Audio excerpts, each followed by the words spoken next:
rather snappy, won't you? I have some very heavy thinking to do before 10 o'clock.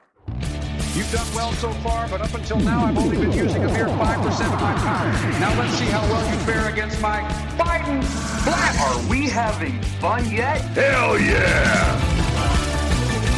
While you and I are talking this very minute, some slimy, green-headed, 12-legged creep could be crawling into the White House.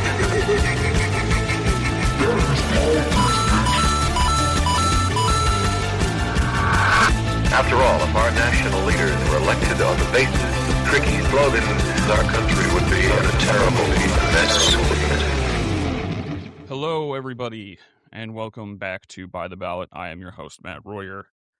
We are in the midst of the Virginia General Assembly session right now down in Richmond, and a lot of contentious legislation has come up over the course of the past month and a half. What we're seeing down there right now is that there are a lot of various things having to do with affordability, the maps, and a lot of other things. But there has been a growing theme around some of this legislation that has some of our folks scratching their heads. It's an issue that I've talked about before, so I wanted to revisit it today. American consistent traditions, apple pie, baseball, Tom Hanks, and the most anticipated part of any Super Bowl, the advertisements. During Super Bowl 60, the ads were definitely something. Beyond the uncanny valley of AI, face tuning, and digital de-aging, one thing stood out. Our economy increasingly looks propped up by a narrow set of pillars. Crypto, artificial intelligence, weight loss drugs, and of course, gambling. As I've written before, gambling is becoming an ever-growing and ingratiating presence in this country. A presence fleecing younger generations of hard-earned money under the false promise of an easy win. Whether it's overly complex parlays in sports betting, the rise of event contracts, or the pervasiveness of neighborhood slot machines, gambling is metastasizing in the bones of the United States. What began with sports betting has seeped into nearly every facet of daily life. What started as slot machines and games of chance confined to casinos has made its way into corner stores. What once required physical travel, pit bosses, and oversight is now one tap away on a phone that never leaves your side. It is time to confront this growing problem before it becomes irreversible. There was a time when sports betting was considered about as low as it got in athletics. Scandal after scandal, athletes rigging games, shaving points, throwing outcomes for payouts. The 1919 Black Sox scandal when Chicago White Sox players fixed games at the direction of organized crime. Pete Rose wagering on himself in the 1970s, even if it was to win. Michael Jordan stepping away from basketball amid swirling gambling controversies. For decades, once there was a federal ban on sports betting, those scandals became fewer and farther between. But when the Supreme Court struck down the federal ban in 2018, the pendulum swung back, and this time in a fully digitized, hyper-accessible environment. In 2024, former Toronto Raptors player Jontay Porter was banned for life from the NBA for violating league gaming rules. Investigators found he disclosed confidential information to bettors, limited his playing time to influence outcomes, and bet on NBA games. He even left games early on January 26th and March 20th to ensure underbets on his performance would hit. Just this year, 39 players across 17 NCAA Division I basketball programs were charged in a multi-million-dollar point-shaving scheme. And that's just what we know about. In 2018, Americans wagered less than $5 billion on sports. By 2024, that number had exploded to $150 billion. Today, roughly 90% of bets are placed on phones. More than half are live bets placed during games. Open any app and you'll see hundreds of options per matchup, not just who wins, but whether the next pitch will be a ball or a strike, whether Shohei Ohtani will hit a home run and record 5 strikeouts, whether LeBron James will score 30 points. You don't need to drive anywhere. You don't need cash. You don't even need to get out of bed. It has never been easier to gamble. And that ease, combined with how deeply embedded betting has become in sports culture, is taking its toll, particularly on young men. Betting is marketed as entertainment, a bonding experience, a harmless add-on to the game. But beneath the surface, mounting evidence shows serious mental health risks.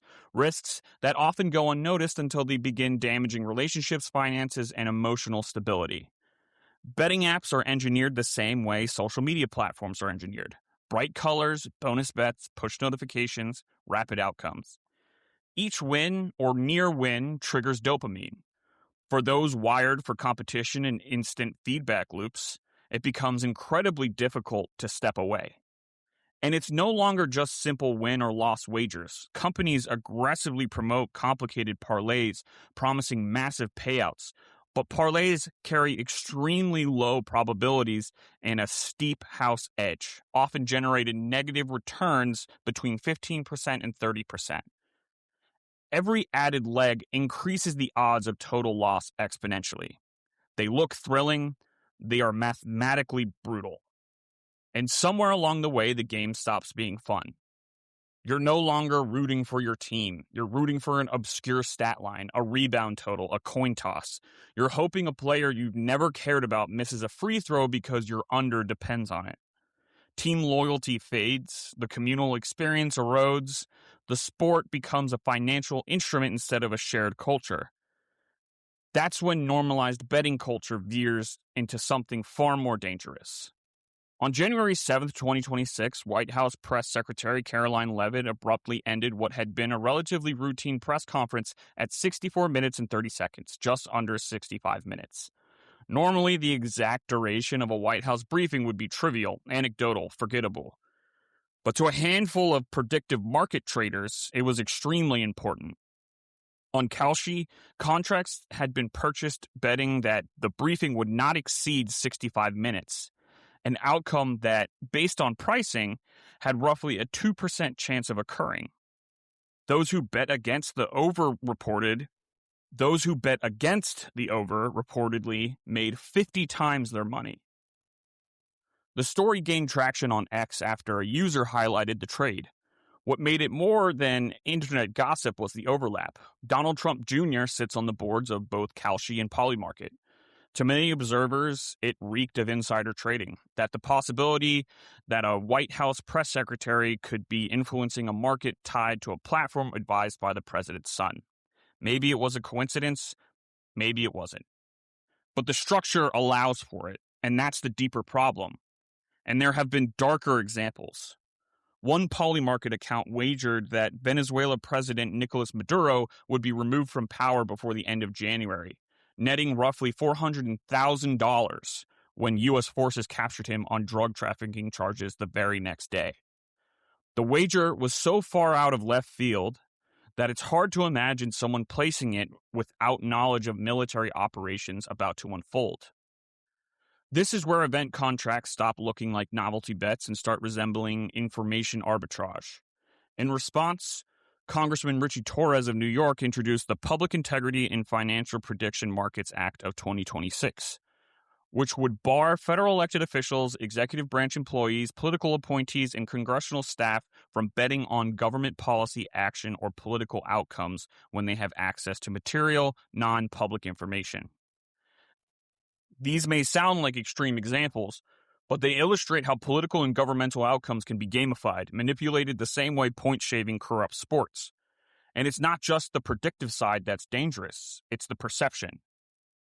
When major media outlets like CNN partnering with Kalshi as its official predictive market partner legitimize these platforms, they gain credibility with the public. Increasingly, political insiders and observers treat these markets as de facto polls. But they are not polls. They are thinly traded financial instruments vulnerable to concentrated capital. If a candidate wants to appear more viable in a race, they could simply pump money into contracts bearing their name, artificially inflating implied odds. If an administration wants to change public perception about how popular or unpopular policy is, they could buy contracts reflecting the narrative they want. If someone with access to non-public information wants quick, easy cash, they can wager on military operations, legislative maneuvers, regulatory actions, and walk away richer before the public even knows what happened. And in every scenario, The people on the other side of that trade lose. No matter how misguided or ill-advised some users may be, manipulation of these systems amounts to picking their pockets.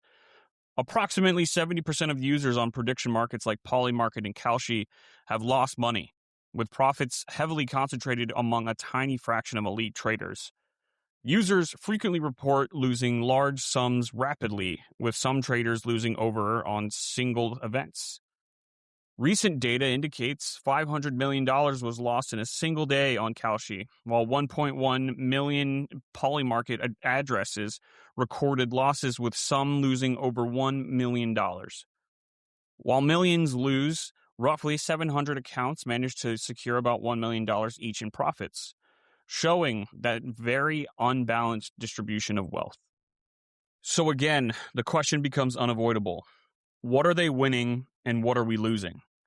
There's a reason Kalshi and Polymarket advertise during events like the Super Bowl. There's a reason they recruit celebrity endorsers and attach their logos to major political accounts across X. Legitimacy drives participation, participation drives deposits, and deposits drive profit. Mostly extracted from young adults betting on everything from award shows to Supreme Court decisions to geopolitical crises.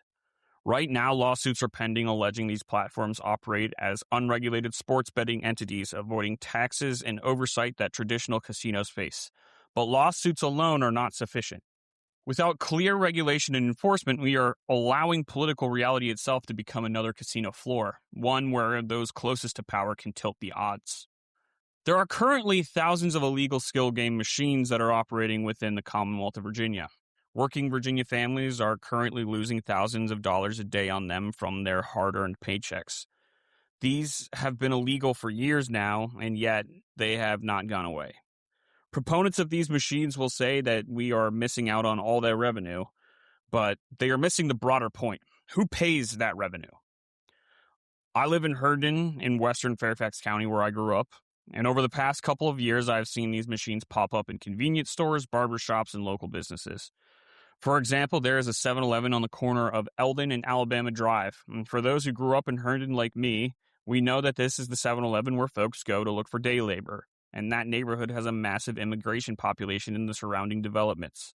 And since these machines have popped up, the guys who get off of work on Friday and are paid in cash go into that 7-Eleven and pump whatever money they got into those machines. They line up sometimes out the door and sit there watching as person after person loses and walks off with nothing. Maybe one person hits, but that allure keeps them coming back. That's where this revenue comes from. And this, at its core, is a matter of equity. Are we willing to allow a business model that siphons money out of lower-income neighborhoods and funnels it to out-of-state investors, all while pretending it's good for small businesses? That is not a justice-oriented approach. It's exploitation with a friendly marketing veneer. For too long, companies like Pacematic have operated as though Virginia's laws are optional, exploiting gray areas, pushing enforcement boundaries, and expanding while regulators play catch-up. The solution is not complicated. Strengthen the existing ban, prohibit new terminals, and enforce the laws already on the books. The data is clear. These machines disproportionately target vulnerable communities. They offer limited long-term benefit to the Commonwealth. They create public safety concerns, fuel addiction, and destabilize local economies far more than they support them. This is not economic development. It is extraction. Virginia has a real opportunity to reverse course before this becomes permanent infrastructure, before convenience store gambling becomes normalized in every community. And our communities deserve nothing less. At minimum, we need a single empowered entity capable of regulating or stopping this entire ecosystem before it spins further out of control. Because if we allow these services to continue operating unchecked, the outcome is not abstract, it is predictable. Thousands more people will lose money. Mental health crises will deepen, debt will pile up quietly in bedrooms and dorm rooms and break rooms across the Commonwealth. As the Virginia Agriculture and Forestry Secretary Katie Frazier stated in a testimony last week, our patchwork approach is inefficient. It creates gaps in oversight and makes it more difficult to protect consumers, collect reliable data, and ensure fair and responsible gameplay. Governor Spanberger is deeply concerned about any discussions of gaming expansion in Virginia without first establishing a single entity with clear authority, consistent standards, and strong compliance and enforcement capabilities. That is not anti-business. It is pro-consumer. It is pro-family. It is pro-common sense. Gambling revenue is not a panacea for budget gaps. It is not an economic development strategy. It is not a substitute for responsible fiscal policy. It is, more often than not, a regressive tax, one extracted from working families and communities like mine. There's a reason Gamblers Anonymous says there's no such thing as a sure thing. Betting on gambling to fix revenue shortfalls is itself a gamble, one paid for by those least able to afford it. It is an injustice to claim we are supporting small businesses or generating revenue for the Commonwealth while building that revenue on the backs of day laborers feeding cash into corner store machines, young men chasing parlays at 2 a.m., or families quietly juggling debt they can no longer manage. So if you live in Virginia, contact your representatives. Urge them to oppose the legalization of skill machines and unchecked iGambling.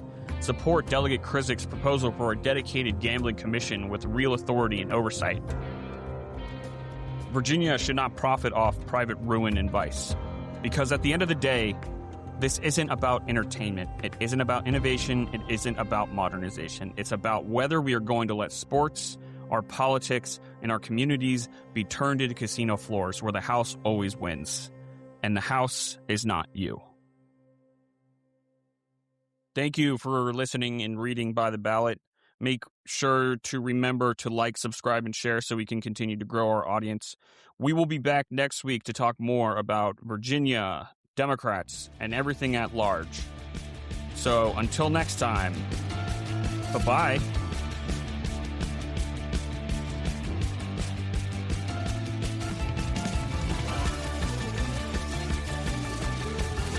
Thank you for reading and listening to By the Ballot.